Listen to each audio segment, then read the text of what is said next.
It's part of the famous members' banking where in the 30s cars would corner at well over 100 miles an hour. But more of what made Brooklands great later on in the programme. We start tonight with a more modern motor racing success story, Cosworth. The name Cosworth is famous throughout the world of motor racing.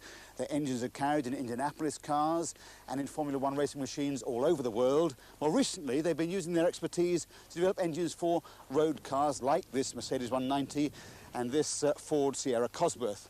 Now, recently, Ford have come out with a more toned-down version of the Sierra Cosworth. We sent Chris Goffey to test it and to report on the engineering success story that is Cosworth.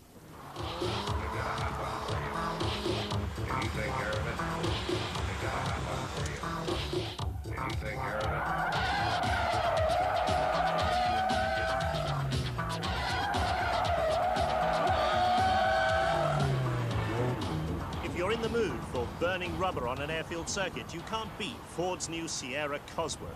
It's a more civilized machine than the old model, with much more restrained exterior styling. Only those sports wheels give the suggestion of high performance to come. At the heart of this apparently innocuous-looking car is this extraordinary power unit. It's basically the Sierra 2-litre cast-iron block, but that's about the only component that's common with a normal Sierra. On top of it, the Cosworth Engineering cylinder head, twin overhead camshafts, 16 valves, 4 per cylinder, and they've turbocharged it as well, and that's enough to give it 204 brake horsepower at 6,000 RPM, and that's almost double what you'll get out of a standard 2-litre Sierra. The new Cosworth is all too easy to drive at speeds way beyond those safe on public roads, but it's noisier than some of its rivals, with transmission harshness and that magic roar from the engine. Make no mistake, this is real performance. 0 to 60 in around 6 seconds and a maximum speed of 150 miles an hour. It's quicker than a BMW M3 and it's only slightly slower than the mighty V12 engine Jaguar XJS. And the power is instantly available. There's no turbo lag. You simply plant your foot flat on the floor and the car really flies. The new suspension makes the car ride more softly and gives the driver fewer nervous moments. It feels more stable and forgiving, and it doesn't weave around on the road like the old car. Less impressive is the interior, which is identical to an ordinary Sierra's, except for the Recaro seats, which are very supportive. At £19,000, the Cosworth is good value for its supercar performance, and the Cosworth name should help Ford boost the image of both Sierra and Sapphire. The association between Ford and Cosworth isn't new. It goes back over 20 years. The DFV, standing for double 4-valve, was the first important engine to be built by Cosworth back in the 1960s. Commissioned by Ford and installed in the Lotus 49, it aimed to give Ford an entry into Formula One. At its first time out, in the 1967 Dutch Grand Prix at Zandvoort, it scored a notable victory for Jim Clark in the Lotus, and the engine dominated that season's Grand Prix racing. Years later, after over 150 Grand Prix wins, a derivative of the engine, the DFX, was still winning races, this time for Al Unser in last year's Indianapolis 500. At their Northampton factory, Cosworth attribute their success to meticulous quality control. They make as many engine components as possible themselves, right down to casting their own pistons. We started manufacturing pieces because we couldn't buy them out made sufficiently well, and therefore decided that we should make them. We tended to think there was no point in designing something that might be good if it wasn't made sufficiently well to demonstrate it. Therefore, we started on making everything to very close tolerances, so that all pieces were interchangeable, so that just about anybody could rebuild an engine. And therefore, the engines became popular because all kinds of people could rebuild them. An example of Cosworth's ingenuity and attention to detail are these tiny torsion bars built from ultra-high tensile and ultra-expensive steel. Soon after the company launched their DFV racing engine, they discovered that the savage torque reversals of a racing engine was causing wear and ultimately highly expensive failure in the complicated gear train that drives the camshafts. So they used these tiny bars to transfer power from one set of gears to another. There's just enough twisting motion, within strictly controlled limits, of course, to cushion the snap forces as a racing engine goes up and down through its 12,000 RPM rev range. But not all Cosworth projects have been successful. When turbos came to Formula One, Cosworth designed a new engine for Ford and installed it in the Beatrice car for the '86 season. It failed dismally. So what went wrong? I think the previous turbo formula, which arrived up with using very special fuels, little resemblance to petrol, allowed you to run engines that bore little resemblance to those that you could put in a car.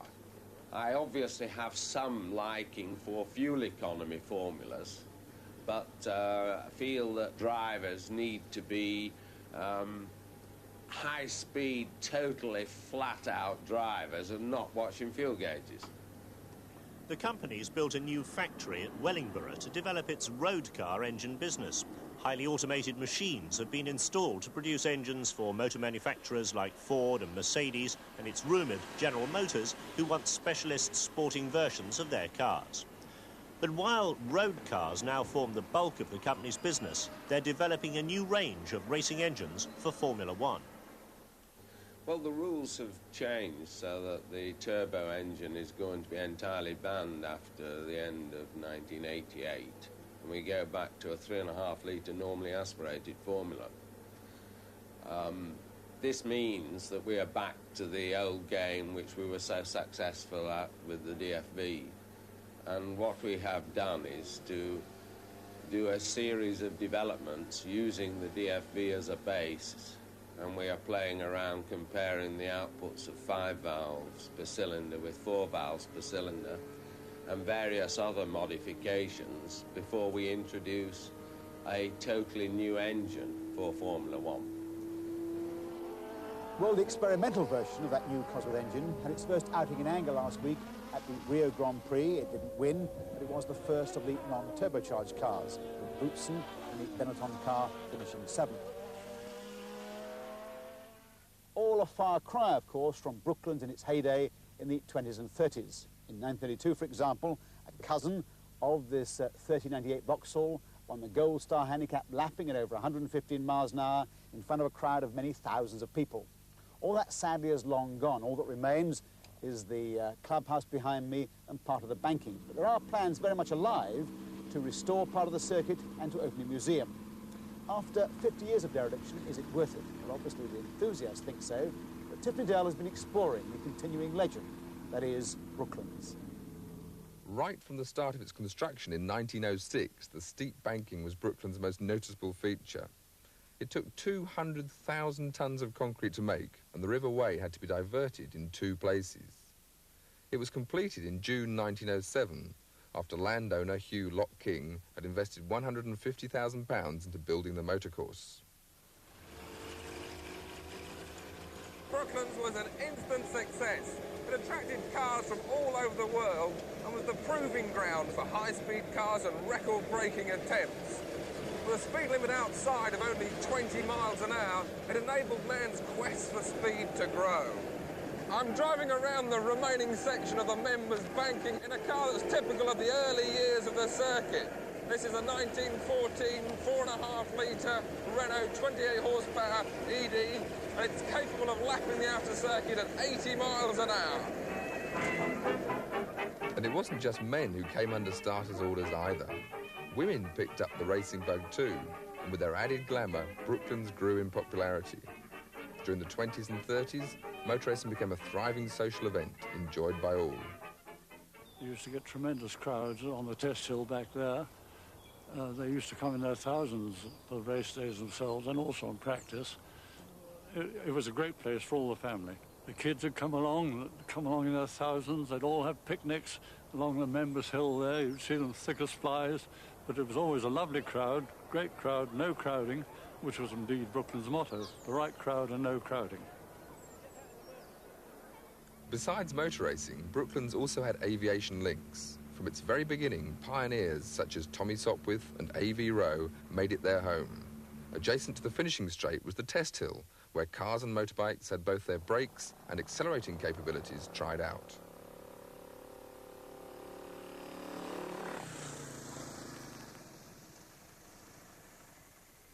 The record for the fastest ascent to the test hill was set back in 1932 by R.G.J. Nash. Driving his Fraser Nash from a standing start, he climbed the hill in 7.45 seconds, and that's a record that still stands today. Unfortunately, some of the earlier bikes, such as this 1914 TT Aerial, were unable to make it to the top without a touch of human help.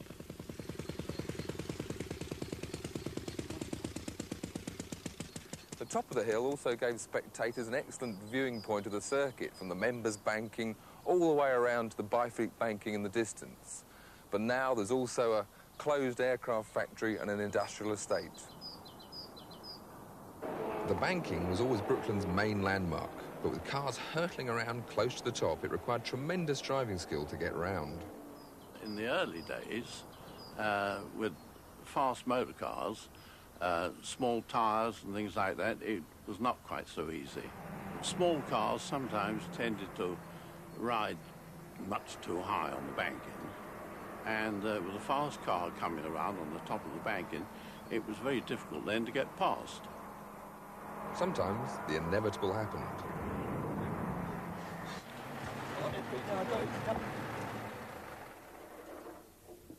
Brooklands was famous for many things: its banking, its social scene, its atmosphere. But the racing car that everyone associates with Brooklands is the Napier Railton. Built for John Cobb here at Brooklands by Thompson and Taylor, the 24-litre, 12-cylinder Napier aero engine gave 600 horsepower. It broke many records, but it left the final mark of an average of 143.44 miles an hour around the banked outer circuit. The Napier Railton now lives up in Shropshire at the Midland Motor Museum. Its racing career finished with the outbreak of World War II, which also brought to a close this first home of motor racing. And for fully 49 years, that was really the end of the Brooklands story. But now the Brooklands Museum Trust is set to raise £10 million to restore much of the site, starting with a major fundraising event in June of this year.